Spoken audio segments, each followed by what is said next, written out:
ॐ अज्ञानतिमिरन्धस्य ज्ञानञ्जनशलाकया चक्षुरुन्मिलितं येन तस्मै श्रीगुरवे नमः। नमः ॐ विष्णुपदाय कृष्णपृष्ठाय भूतले श्रीमते भक्तिवेदान्त स्वामिन् इति नामिने। नमस्ते सारस्वती देवे गौरवाणी प्रचारिणे निर्विशेषशून्यवादी पाश्चात्यदेशतारिणे वञ्चाकल्पतरुभ्यश्च कृपासिन्धुभ्यैव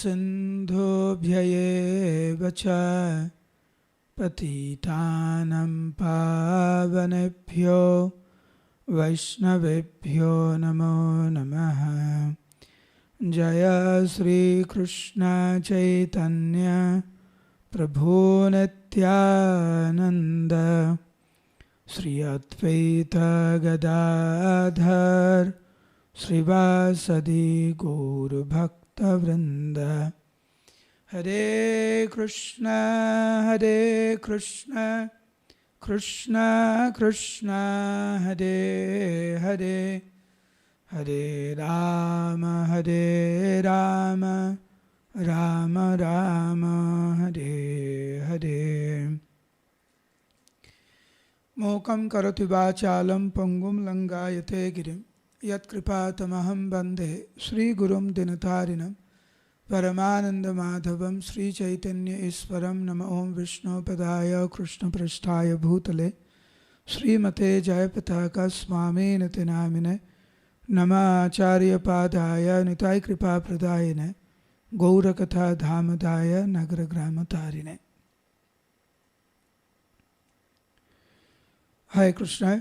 उपस्थित समस्त गौर भक्तवृंद श्री चरण कमले আমার সশ্রদ্ধ প্রণাম। ক্লাসের প্রারম্ভেই একটি গুরুত্বপূর্ণ বিষয় নিয়ে আপনাদেরকে বলতে চাইছিলাম যে গুরু মহারাজের শারীরিক অবস্থা এখন খুবই খারাপ, জটিল পরিস্থিতি ধারণ করেছে। গুরু মহারাজকে আবার আইসিইউতে স্থানান্তরিত করা হয়েছে এবং ওনার পরিস্থিতি খুবই প্রতিকূল।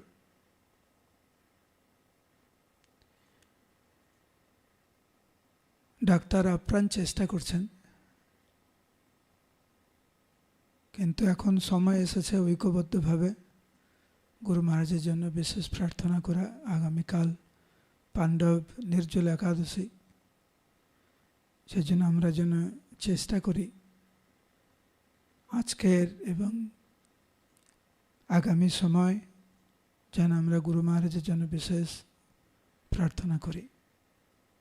এই ক্লাসের পরে আমি আরও কিছু তথ্য দেব, সেই তথ্যগুলি আপনারা হয়তো কয়েক ঘন্টা পরে আপনারা পাবেন ইউটিউবে এবং ফেসবুকে, ইনস্টাগ্রামে। হরে কৃষ্ণ।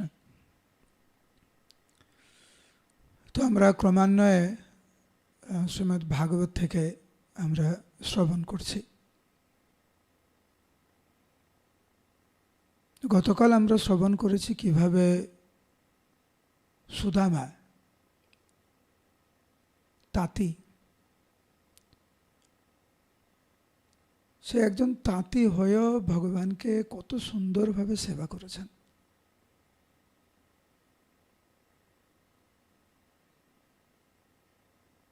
এবং ভগবান তাকে প্রেম প্রদান করলেন। সুদামা যা চেয়েছে ভগবান তাকে সেই বর ভগবান প্রদান করেছেন। ভগবানের বিশেষ কৃপা প্রাপ্ত হতে কোনো বিশেষ ঐশ্বর্য, বিশেষ পদের প্রয়োজন হয় না। যার যে অবস্থা, সেই অবস্থাতে থেকেও সে সেবা করতে পারে। আরেকটা জিনিস গতকাল আমরা শ্রবণ করেছি,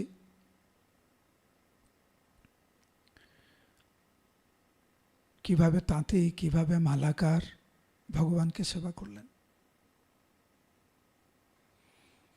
ভগবান সবার মনোবাসনা পূর্ণ করেছেন। বিষয়টা হচ্ছে ভগবান কোন সেবাতে প্রসন্ন হন, কোন মনোভাবে প্রসন্ন হন, কোন ব্যবহারে প্রসন্ন হন, কোন সম্পর্কে ভগবান প্রসন্ন হন, এইটা জানা দরকার। ভগবান কিসে প্রসন্ন হন ওইটা জেনে যদি একজন ভক্ত ওই কান্তিকতার সহিত চেষ্টা করে ওইভাবে আচরণ করার জন্য, ওইভাবে ভক্ত হওয়ার জন্য, ভগবান প্রসন্ন হন। ভগবানের ভাব না জেনে আমরা যদি নিজেদের মতো করে চেষ্টা করি, তাহলে আমরা ভগবানকে কি করে খুশি করব?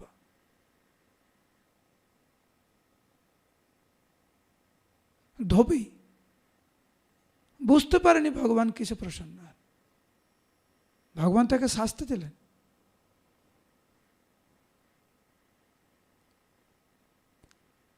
কিন্তু তাঁতি, মালাকার তারা ভগবানের মনোভাব বুঝতে পেরেছিলেন, সেইভাবে সেবা করেছেন, ভগবান সেইভাবে তাদের সেবা প্রতিদান দিয়েছেন। তো এইরকম বিভিন্ন মথুরাবাসীকে কৃপা করলেন ভগবান। ভগবান রাজপথ দিয়ে উনি হেঁটে যাচ্ছেন। তখন ভগবান দেখলেন একজন কুবজা,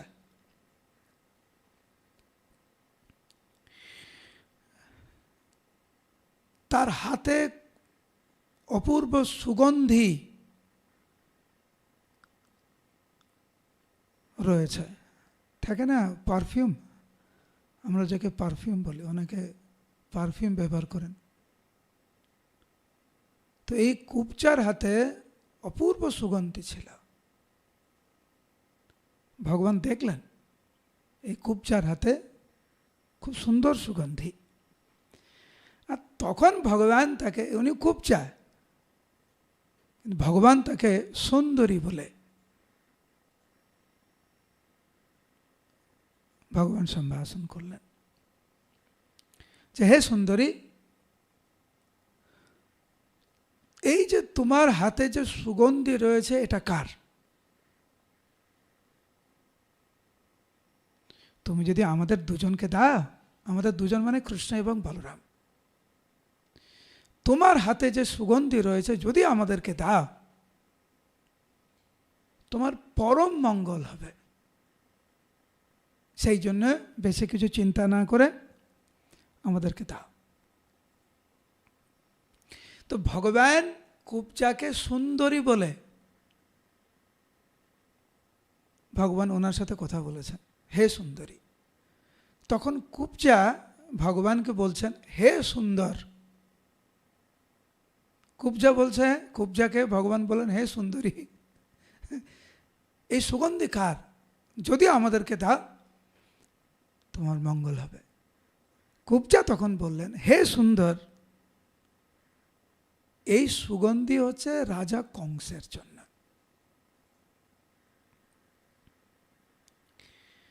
কারণ কংস আমার দ্বারা তৈরি যে সুগন্ধি, এটা কংসের খুব পছন্দ। এখন তুমি চাইছ, কিন্তু আমার মনে হয় তোমরা দুইজন এই সুগন্ধি পাওয়ার সবচাইতে যোগ্য, সেটা আমি দেব তোমাকে। এই যে কুবজা, তার বা ত্রিবক্রা, এই কুবজা ত্রিবক্রা, ত্রিবক্রা মানে তার ঘাড় বাঁকা, তার বুক বাঁকা, আর তার কোমর বাঁকা, ত্রিবক্রা। ভগবান তাকে সুন্দরী বললেন। আমরা যাকে সুন্দরী ভাবি, ভগবানের কাছে সে সুন্দরী নাও হতে পারে। আর আমরা যাকে ভাবি দেখতে খুব বাজে, সে কিন্তু ভগবানের কাছে খুব আকর্ষণীয় হতে পারে। সব কিছু নির্ভর করে যে একজন ব্যক্তি ভগবানের প্রতি তার কতটুকু টান আছে, সে ভগবানকে কতটুকু ভালোবাসে। যে যত ভগবানকে ভালোবাসে সে তত সুন্দর বা তত সুন্দরী, সে ভগবানের কাছে ততটুকুই আকর্ষণীয়।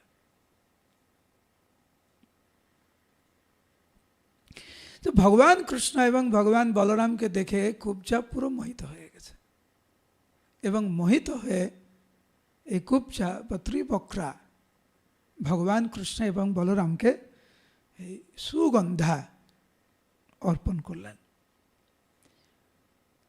আর ভগবান এত খুশি হয়েছেন এই কুব্জার প্রতি যে ভগবান কুব্জাকে স্পর্শ করে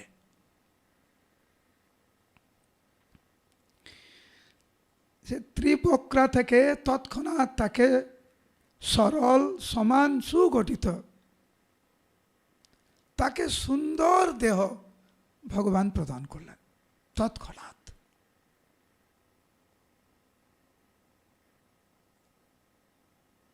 সামান্যতম সুগন্ধি দিয়েছেন এবং ভগবান তৎক্ষণাৎ যে ত্রিবক্রা ছিল তা থেকে মুক্ত করে সুন্দর সুন্দরী একটি দেহ ভগবান তাকে অর্পণ করলেন। এবং সেই সুন্দরী দেহ পেয়েই ভগবানকেই আনন্দ প্রদান করতে চাইলেন এবং সে বললেন যে তুমি আমার জন্য এত কিছু করেছো, তো তোমাকে আমার বাড়িতে আসতে হবে, তোমাকে আমি মন ভরে তোমাকে আমি সেবা করব। তো ভগবান রহস্য করে বলছে, তুমি যে আমাকে নিমন্ত্রণ করছো, তো আমাকে কি ভালো মন্দ কিছু খাওয়াবে নাকি, সেই জন্য নিমন্ত্রণ করছো? তো কুব্জা তো এখন তোর কুব্জা নেই। সেই সুন্দরী রমণী তখন বলছেন যে আমি তোমাকে ছেড়ে থাকতে পারবো না। ভগবান তখন রহস্য করে বলছে যে তুমি সবার সামনে এরকম করে বলছো, সবাই তো ভুল বুঝবে আমাদেরকে। স্বাভাবিকভাবে ওখানে অনেকেই আছেন, আর এইভাবে সুন্দরী বলছেন যে তোমাকে ছাড়া আমি থাকতে পারবো না। ভগবান বলছে এরকম বলছো, এরকম বলো না, সবাই কী ভাববে, সবাই তো খারাপ ভাববে। কিন্তু সেই সুন্দর রমণী ভগবানের প্রতি এতই আকর্ষিত হয়ে গেছেন যে ভগবানকে বারবার নিবেদন করছেন। তখন ভগবান বললেন আমি আসব, এখন না, আমার কিছু কার্য সম্পাদন বাকি রয়েছে, সম্পাদন করি, তারপরে আমি আসব। এরপরে ভগবান লক্ষ্য করলেন যে একটি নির্দিষ্ট স্থানে ধনুর্যজ্ঞ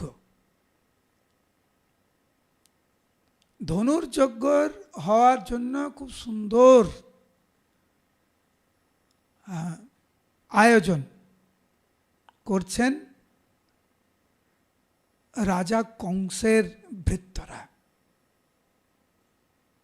এবং এক বিরাট ধনুক যা সরাতে শত শত মানুষকে প্রয়োজন। তো ভগবান খুব উৎসাহের সাথে সেইখানে গেলেন। ভগবান লক্ষ্য করলেন যে এই বিরাট ধনুককে কংসের ভৃত্যরা তারা পাহারা দিচ্ছে, কিন্তু ভগবান এই সব কিছু, এই যে পাহারা দিচ্ছে, যে নিরাপত্তা রক্ষীরা রয়েছে, তাদেরকে এড়িয়ে ভগবান এগিয়ে যেতে চাইছেন এবং তারা ভগবানকে বাধা দিতে চাইছে যে খবরদার, আর এগোবে না, আর এগোবে না। কিন্তু ভগবান হাসতে হাসতে বলরামের সহিত ওখানে চলে গেলেন, এবং যেই ধনুকটি শত শত মানুষ তুলতে পারে না, ভগবান বাঁ হাত দিয়ে ধনুকটাকে তুললেন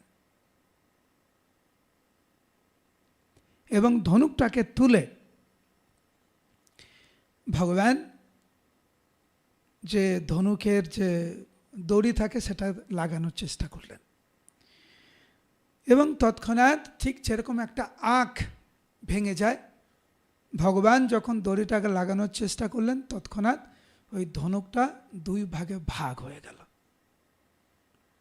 যখনই দুই ভাগে ভাগ হলো তখন কংসের অনুচররা ভগবানকে হত্যা করার মানসে তার অস্ত্র শস্ত্র নিয়ে চিৎকার করে বলতে লাগলেন, ওকে ধরো, ওকে মারো, মানে কৃষ্ণ আর বলরামকে। আর ভগবান তখন কি করলেন,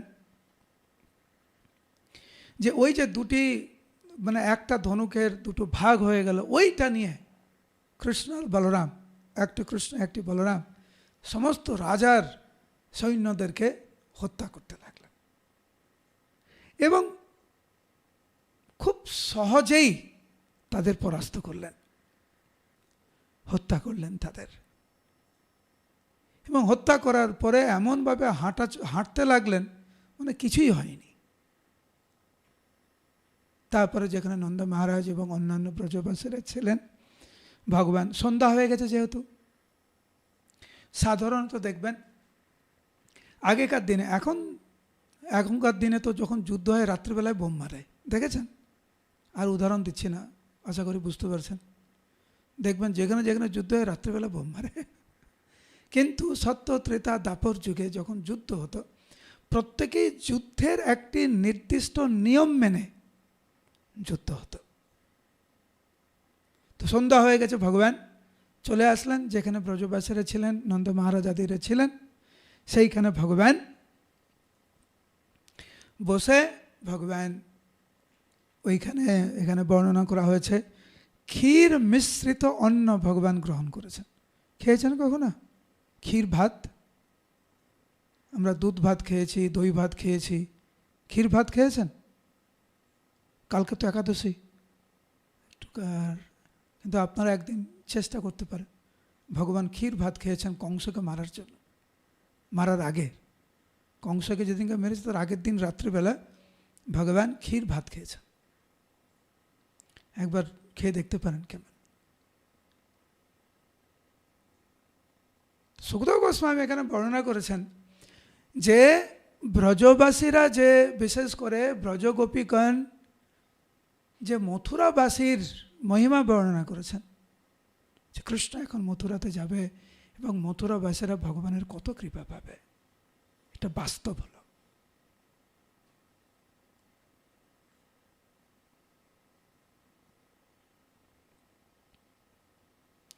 এদিকে যখন ভগবান ক্ষীর আর ভাত খাচ্ছে, ওইদিকে কংস সব শুনেছে কিভাবে কৃষ্ণ ধনুককে ভেঙে তার সৈন্য সামন্তকে কত সহজে কৃষ্ণ সবাইকে হত্যা করেছে। কংস যেই মুহূর্তে কৃষ্ণ মথুরায় প্রবেশ করেছেন তখন থেকেই ভয়ে কম্পিত ছিলেন এবং এই ঘটনা শোনার পরে কংস তো আরো ভয়ভীত হয়ে গেছে। এবং এখানে বর্ণনা করা হয়েছে যে কিছু কিছু অশুভ লক্ষণ কংস দর্শন করেছেন। এবার আপনারা দেখতে পারেন এরকম অশুভ লক্ষণ আপনি কখনো দর্শন করেছেন কিনা, স্বপ্নে হোক বা যেখানে হোক। যদি দেখে থাকেন সাবধান হবেন, ঠিক আছে? হরে কৃষ্ণ, সাবধান। তো কংস কি দেখছে?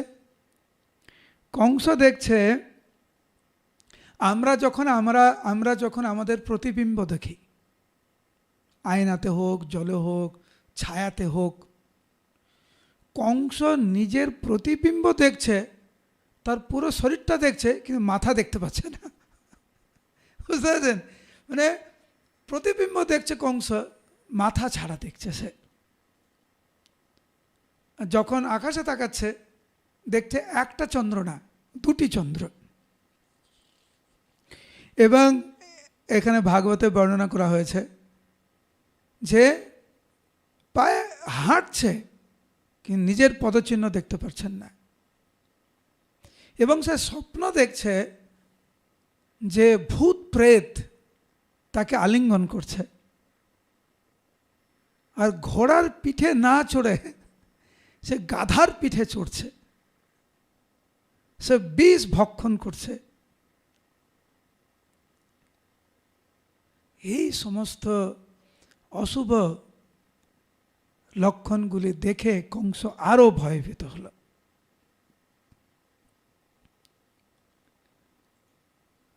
সারা রাত তো সেইভাবে ঘুমায়নি, যতটুকু নিদ্রা এসেছিল এইসব দেখেছে।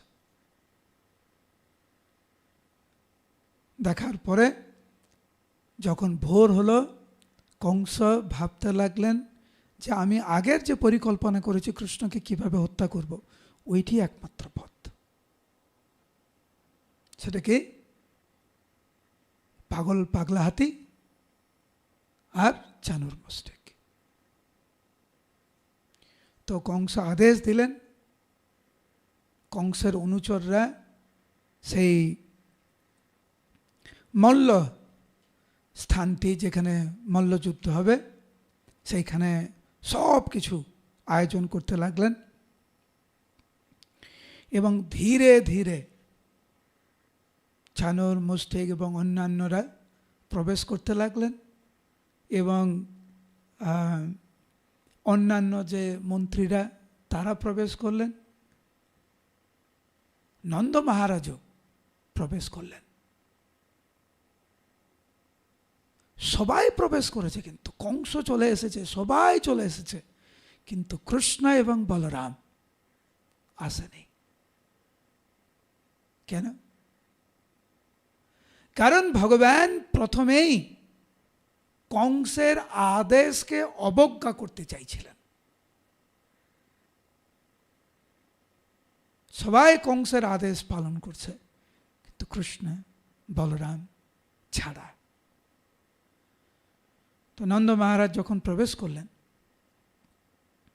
যাতে কংস কোনো অনিষ্ট না করে, ব্রজবাসীদের বিশেষ করে কৃষ্ণ এবং বলরামের প্রতি যাতে কোনো খারাপ আচরণ না করেন, সেই জন্য প্রথমেই যে সমস্ত ভোগ্য বস্তু নিয়ে এসেছিলেন ব্রজ থেকে, সেগুলো কংসকে কর হিসাবে প্রদান করলেন।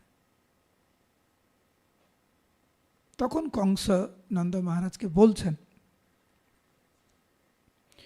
যে আমি শুনেছি আপনি অনেক পূর্বেই এসেছেন মথুরায়, কিন্তু আমার সাথে দেখা করেননি, আমাকে এড়িয়ে চলেছেন কেন? কি ভাবছেন আপনি? আপনার কোনো ক্ষতি করব? না না, আমি আপনার কোনো ক্ষতি করব না। কংস বলছে নন্দ মহারাজকে, গতকাল আপনার সন্তান ধনুর যজ্ঞে গিয়ে ধনুককে ভেঙেছে, সেই জন্য ভেবেছেন আমি আপনার উপরে ক্রুদ্ধ, কৃষ্ণের ক্ষতি করব? না না, আমি এই মল্লযুদ্ধ আয়োজন করেছি কেবলমাত্র দেখার জন্য যে এতদিন আমি যে শুনে আসছি যে আপনার সন্তান নাকি মহাশক্তিশালী, কৃষ্ণের শক্তি পরীক্ষা করার জন্য আমি এই মল্লযুদ্ধ আয়োজন করেছি। কোনো চিন্তা করবেন না, আমরা শুধু দেখব কৃষ্ণের গায়ে কত শক্তি। আপনি আপনার আসন আপনি গ্রহণ করুন। এখন কৃষ্ণ ওখানে নেই, কৃষ্ণ নিজের সময় নিচ্ছেন, নিজে স্নান আদি করে নিজের সময় মতো তৈরি হয়ে কৃষ্ণ এবং বলরাম এই বিশ্ব ব্রহ্মাণ্ডের রাজাধিরাজ নিজের মতো করে উনি যখন প্রবেশ করতে চাইছেন, ঠিক সেই সময় কুবলায় পীড়া যে পাগল হাতি, সে মাহুতের প্ররোচনায় কৃষ্ণ এবং বলরাম যাতে ঢুকতে না পারে সেইখানে দাঁড়িয়ে পড়লেন। কৃষ্ণ বুঝতে পেরেছেন সেই জন্য খুব দৃঢ়ভাবে কৃষ্ণ মাহুতকে বললেন, হে মাহুত, আমি তোমাকে খুব সম্মানের সহিত বলছি, দয়া করে তুমি এবং তোমার এই পাগল হাতিকে নিয়ে সরে যাও। যদি না যাও, আমি তোমাকে এবং তোমার হাতিকে জমালয়ে পাঠাবো। ভগবান কৃষ্ণ এইভাবে মাহুতের সাথে কথা বলছে, তুমি যদি না সরে যাও, আমি তোমাকে জমালয়ে পাঠাবো। এই কথা শুনে সেই মাহুত কৃষ্ণের এবং বলরামের প্রতি অত্যন্ত ক্রোধান্বিত হলেন এবং হাতিকে প্ররোচনা দিলেন কৃষ্ণ এবং বলরামকে আক্রমণ করার জন্য। আর মাহুত কি করেছে, প্রথমে কৃষ্ণকে তার সুর দিয়ে পুরো জাপটে ধরেছে, একদম মানে আছাড় মারবে আর কি। তো প্রথমে কৃষ্ণ একটু খেলা করতে চাইছিলেন, তো হাতি যখন ওনাকে ধরলেন, কৃষ্ণ ধরতেও দিলেন। তারপরে কৃষ্ণ নিজের শক্তিতে ওখান থেকে বেরিয়ে আসলেন এবং চারটে হাতির পায়ের মাঝখানে কৃষ্ণ দাঁড়িয়ে থাকলেন, আর হাতি খুঁজে পাচ্ছে না কৃষ্ণ কোথায়।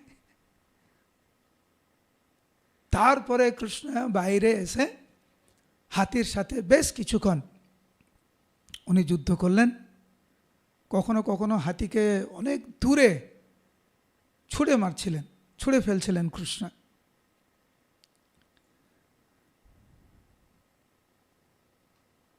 হাতির সাথে বেশ কিছুক্ষণ খেলা করেছেন। কৃষ্ণের কাছে মনে হচ্ছে খেলা, আর হাতির কাছে মনে হয়েছে একদম প্রাণ দিয়ে যুদ্ধ করছে। মাহুত চেষ্টা করছে, আপ্রাণ চেষ্টা করছে কৃষ্ণকে হত্যা করার জন্য, আর কৃষ্ণ খেলার ছলে একবার এদিকে যায়, একবার ওদিকে যায়, একবার এদিকে যায়, একবার ওদিকে যায়। তারপরে কৃষ্ণ খুব সহজেই তার এক হাত দিয়ে হাতির যে সুর আছে ওইটাকে ধরে একদম এরকম করে মেরেছে। ঠিক যেন এরকম, এটা যেরকম ধরে যদি আমি মারতে পারি এই মাউসটাকে, ঠিক সেরকম। ঠিক যেরকম গরুর দেব একটি সর্পকে নিয়ে খুব সহজেই ছুঁড়ে ফেলতে পারে, ভগবান কৃষ্ণ কুবলয় পীড়ার সুরকে ধরে ঠিক সেইভাবে মেরেছিলেন। হাতি, কুবলয় পীড়া এবং মাহুত দুইজনেরই মৃত্যু হয়েছিল। ভগবান কৃষ্ণ তখন কি করলেন, এ দুটি হাতির যে দাঁত,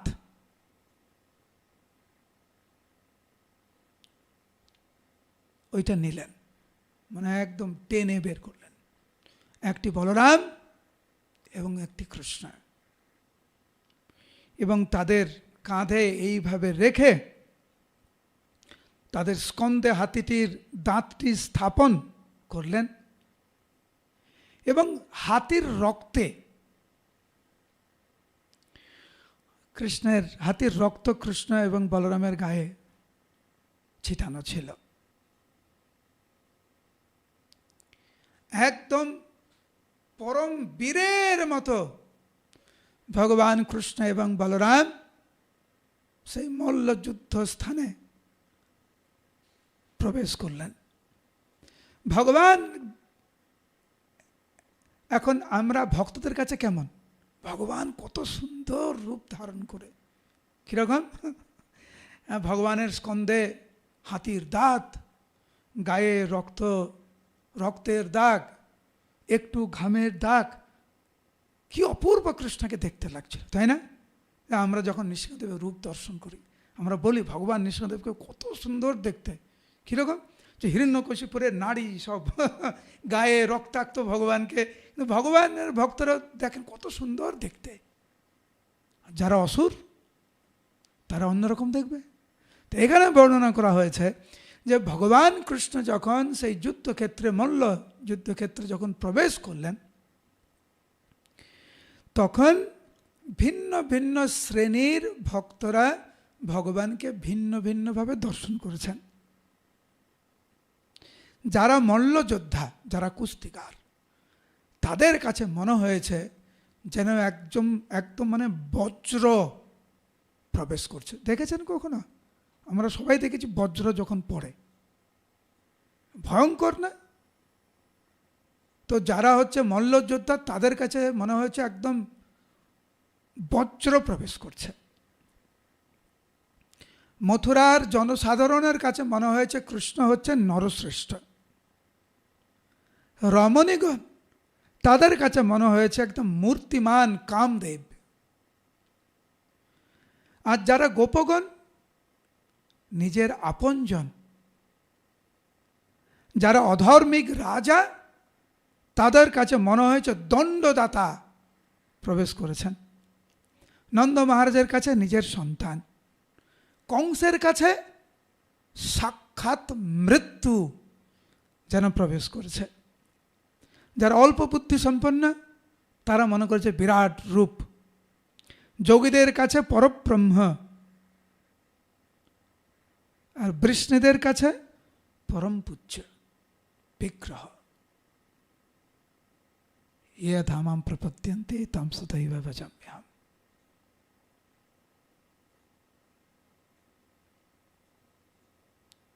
অপূর্ব বর্ণনা শ্রীমদ্ ভাগবতে।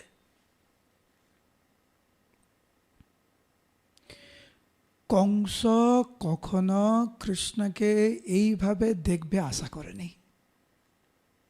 কংস বসে আছে রাজ সিংহাসনে, ভাবছে কৃষ্ণ প্রবেশ করবে আর এই কুস্তিগাররা সহজেই কুস্তির মাধ্যমে ভগবানকে নিধন করবেন। এখন দেখছে মহা পরাক্রমশালী বীর কৃষ্ণ এবং বলরাম যেইভাবে প্রবেশ করেছেন, ওইভাবে দেখেই কৃষ্ণ বলরামকে দেখে কংস অনেক উদ্বিগ্ন হলেন। দর্শন করা মাত্রই তার চিত্ত বিক্ষিপ্ত হল। অন্যরা কৃষ্ণের অপরূপ সৌন্দর্য দর্শন করতে লাগলেন। তো এইভাবে শ্রীমদ্ ভাগবতে আমরা দেখতে পাই যে কিভাবে বিভিন্ন ব্যক্তিরা, বিভিন্ন ভক্তরা তাদের ভাব অনুযায়ী ভগবানকে দর্শন করেছেন। কংস দর্শন করেছেন মৃত্যুরূপে, ব্রজবাসীরা দর্শন করছেন আপনজন, নন্দ মহারাজ দর্শন করছেন নিজের সন্তান, নারীরা দর্শন করছেন সাক্ষাৎ কামদেব।